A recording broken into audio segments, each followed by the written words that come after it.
Hi, Ray Poynter here, and I'm going to give you a quick introduction to the beta version of Word Cloud Plus. So here I am in the main project menu. We don't have any projects, so let's create one. And I'm going to give the project a name. I'm just going to call it test. The description is optional. This is an optional test.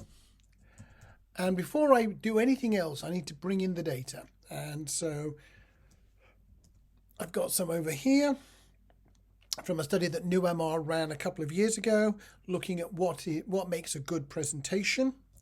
So that would be lots of open ends. So we'll copy that. We'll come back and we will just paste it into the content window. Once we've pasted it into the content window, we hit save. And it produces the initial version of the map. Now, there are lots of ways that we can dig in a little bit deeper. The first thing I'm going to do is I'm going to tell it to only display 30 items. I find that is useful. I could change the front color, the background color. I could change the font. I could change the orientation to make it square or rounder. I can zoom it and I can give it a title. Test example of Word Cloud Plus beta, because it is very much a beta at the moment. So what can I do looking at this cloud here?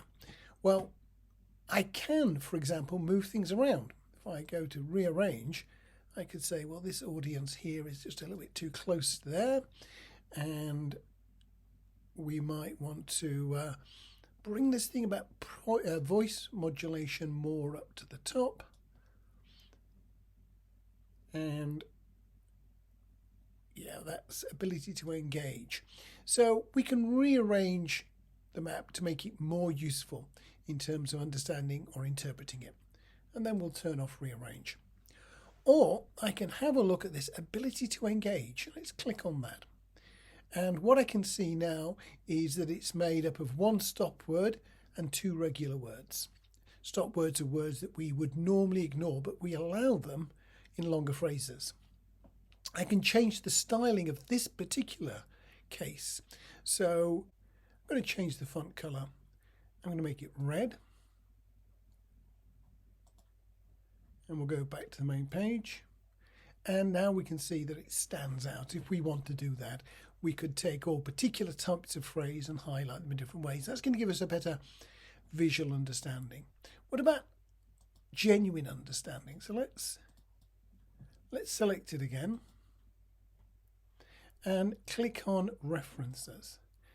Now we can see which phrases ability to engage occurred in. Ability to engage members of the audience and make sense. The person as a whole starts with the idea, and their ability to engage. So we're starting to dive into the individual pieces. We can do a lot more understanding, however, if we look at the summary. So the summary tells us there are 241 units or phrases made up of 1,611 unique words. There are 5,593 words. So every word on average occurs over 3 times. And we've got the number of characters. The most highest scoring word was the word content, scored 75. It occurred 90 times, but our algorithm deducted 15 for the number of times the word content appeared in a 2 or 3 word phrase. That is part of the counting algorithm we use. We're still playing around with the best way to optimize the score. The score favors longer phrases. So if you look at voice modulation, it occurs 5 times, it has a score of 25. Subject matter occurs 6 times, but has a score of 30. That's because there is a bias in their algorithm towards longer phrases. This is something you're going to be able to adjust and configure differently if you want to look at it. Now, if we start to look in here, we start noticing that some words come up more than once, and they come up with slightly different spellings. So we get slides and slide, and we get engage and we get engaging. So we can do some replacing. we can change all references to slides to be slide. And we can change all reference to engaging to be engage. We can change all references to engages to be engage. We'll save that and we will have a look now at the cloud. And it's taken that into account. We've got a slightly different picture, visual slide instead of slides. So you need to remember what you've done when you're interpreting the page. And that will then bring that information forward. And we can see we've got content, slide, voice, audience, subject matter, presentation style, tone of voice. We're getting a sense for the variety of things that are going on. We can go into summary and we can look at them in more detail. We can replace some of those phrases. Let's put a bit more of a gap in here. So we'll go to rearrange. I'm going to pull voice modulation just down a little bit. Let's pull this simple out. Pull the subject matter across a bit more. And I think that's a better looking map.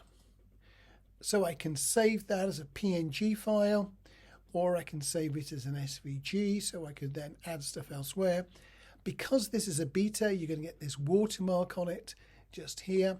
And this is very much a beta. It has got bugs in it.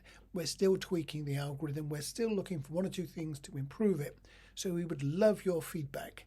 If you do try out this beta for us, please click on this button down here and give us some feedback and send it through to us. Your name and email are optional. The only thing that is compulsory is actually what is the feedback. Where you tell us what things are, but everything else in there isn't actually required, so that's up to you. So just jumping back to the map, I hope you found that's interesting. I hope you'll give it a try. It's possible by the time you try it, some of these controls will be in slightly different places. That's what it is at the moment. We're expecting it to go live right at the start of next year, 2023. Thank you very much.